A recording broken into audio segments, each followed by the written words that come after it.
With U.S. troops withdrawing from Syria and Afghanistan and Secretary of Defense Jim Mattis leaving the Trump administration, could a wider realignment be in the cards for the U.S. military? That's the question many policy analysts are now asking, and even more so after the controversial private security contractor Blackwater published an ad promising, quote, "We are coming," end quote, in the latest edition of Recoil magazine. Now, meanwhile, President Trump and the First Lady, there you see them, they made a surprise visit to spend Christmas night with U.S. troops in Iraq, as revealed earlier today by Press Secretary Sarah Sanders.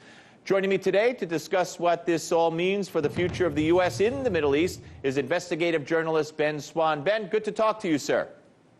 Good to see you, Steve. How are you? Good, thank you. All right, so do you read the announced withdrawal of U.S. troops from Syria and the drawdown in Afghanistan as an indication that President Trump is going in the direction of privatization of these conflicts and companies like Blackwater?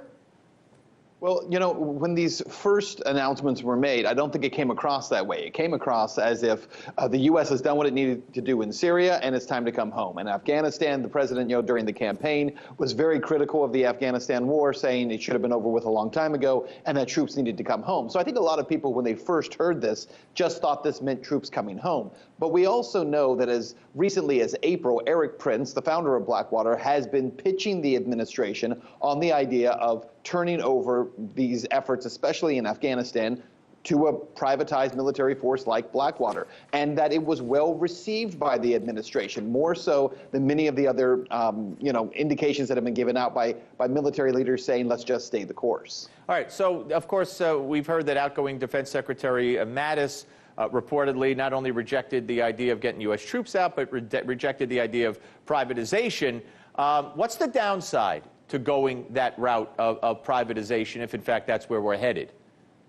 Well, I think there's a couple of downsides. Number one, when you're engaged in a military conflict like Afghanistan, which there's already issues there in terms of the constitutionality of the war. There's issues about this idea that, the war is never being properly approved by Congress and that we don't have a clear goal in mind. What are we ultimately trying to achieve there? What does success look like? So there's a lot of questions that already surround the war to begin with. But when you remove the U.S. military and now subsidize and contract privatized military to step in and take its place, I think that opens up a whole new set of questions about what is the end game? What are we trying to accomplish? How long will taxpayers be on the hook for this? And ultimately, what do these things look like? Because remember, Blackwater was kicked out of Iraq by the U.S. government, banned from being there after 2008 because of problems with Blackwater and civilians being killed. Right, so there was a huge concern there. Yeah, well, that was 2007. There were 14 Iraqi civilians in Baghdad that were killed, and for which several Blackwater fighters and employees were convicted. So how big a stain is that on the company and the whole idea of mercenaries fighting for the U.S. troops in lieu of U.S. troops?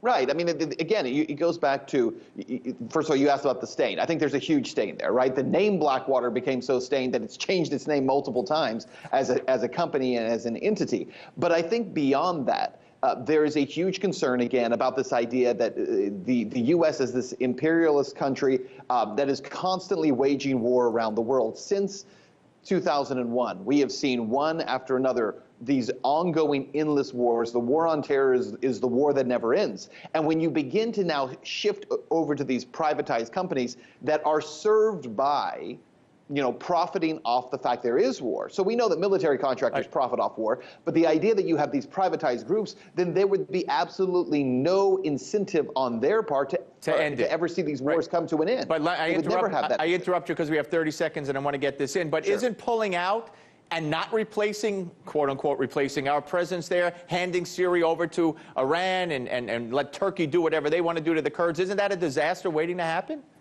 I don't think it is. And I'll tell you this. I think the problem is that if you look at what happened in Libya, our involvement in Libya did not make Libya a better or safer or stable place. It absolutely flipped the country upside down. I think that we were on the verge of doing the same thing in Syria. All right. Ben, thank you very much. Appreciate you coming on, sir.